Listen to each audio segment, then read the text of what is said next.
বাংলাদেশ জাতীয়তাবাদী দলকে বাংলাদেশের জনগণ যতবার দেশ পরিচালনার সুযোগ করে দিয়েছে, কিছু সংখ্যক রাজনৈতিক দল বিশৃঙ্খলা তৈরি করেছে। এই দেশের মালিক হচ্ছে বাংলাদেশের জনগণ। জাতীয় সংসদের মধ্যে উপস্থাপন করবে কিভাবে আমরা ইনশাআল্লাহ আগামী 10 বছর এই দেশের বিদ্যুৎ সমস্যার সমাধান করব। বিএনপির রাজনীতিটাই হচ্ছে এমন একটি রাজনীতি, যেই রাজনীতির বাস্তবায়ন করলে পরে দেশের মানুষ উপকৃত হবে, গ্রামের মানুষ উপকৃত হবে। এটাই হচ্ছে বিএনপির রাজনীতি। সে কারণেই আমরা চাই এই রাজনীতি বাস্তবায়নের মাধ্যমে বাংলাদেশকে একটি কল্যাণমুখী রাষ্ট্র গড়ে তুলতে। অতীতে যেমন দেখেছে বিএনপি বাংলাদেশ জাতীয়তাবাদী দলকে বাংলাদেশের জনগণ যতবার দেশ পরিচালনার সুযোগ করে দিয়েছে, দেশের দায়িত্ব যতবার অর্পণ করেছে, আমরা দেখেছি কিছু সংখ্যক রাজনৈতিক দল বিশৃঙ্খলা তৈরি করেছে। যারা এসব কাজে বাধাগ্রস্ত করবে, যারা রাজপথে বিশৃঙ্খলা তৈরি করবে, যারা দেশের মানুষকে মিথ্যে কথা বলে বিভ্রান্ত তৈরি করবে, তাদের বিরুদ্ধে আপনাদেরকে রুখে দাঁড়াতে হবে।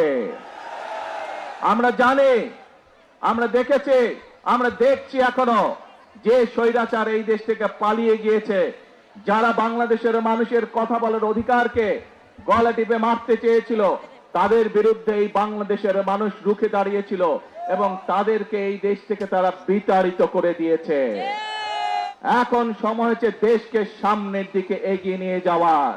আমরা দেখেছি বিগত দিনে কিভাবে এই দেশের মানুষের অর্থ সম্পদ লুটপাট করে বিদেশে পাচার করে দেওয়া হয়েছিল।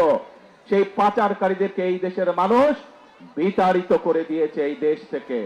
আমাদেরকে একসাথে হাতে হাত রেখে কাজ শুরু করতে হবে। কোন সেই কাজ? দেশ পুনর্গঠনের কাজ আমাদেরকে করতে হবে প্রিয় ভাই বোনেরা। কারণ এই দেশের মালিক হচ্ছে বাংলাদেশের জনগণ। এই দেশকে যদি গড়ে তুলতে হয় তাহলে বাংলাদেশের জনগণেরই সামনে এগিয়ে আসতে হবে।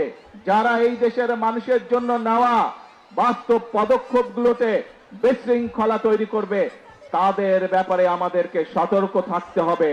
আমি জানি সমগ্র দেশের মানুষ, বিভিন্ন শুধু ঢাকা শহর না, ঢাকা শহর সহ বাংলাদেশের সকল মানুষ, সকল জেলা উপজেলার বহু মানুষ বিদ্যুতের কষ্ট ভোগ করছেন এই মুহূর্তে। কিন্তু এই যে বিদ্যুতের সমস্যা, এই সমস্যা স্বৈরাচার, যে স্বৈরাচারকে এই দেশের মানুষ বিতাড়িত করেছে, তাদের আনপ্ল্যান, অপরিকল্পিত পরিকল্পনার জন্য, অপরিকল্পিত বিভিন্ন পদক্ষেপের জন্য আজকে বিদ্যুৎ এবং জ্বালানির এই অবস্থা। আপনাদের সরকার দেশের মানুষের সামনে জাতীয় সংসদের মধ্যে উপস্থাপন করবে কিভাবে আমরা ইনশাআল্লাহ আগামী 10 বছর এই দেশের বিদ্যুৎ সমস্যার সমাধান করব। যে কোনো সংকট যদি মোকাবেলা করতে হয়, ঠান্ডা মাথায় পরিকল্পনা গ্রহণ করে ধীরে ধীরে সংকটের মোকাবেলা করতে হবে।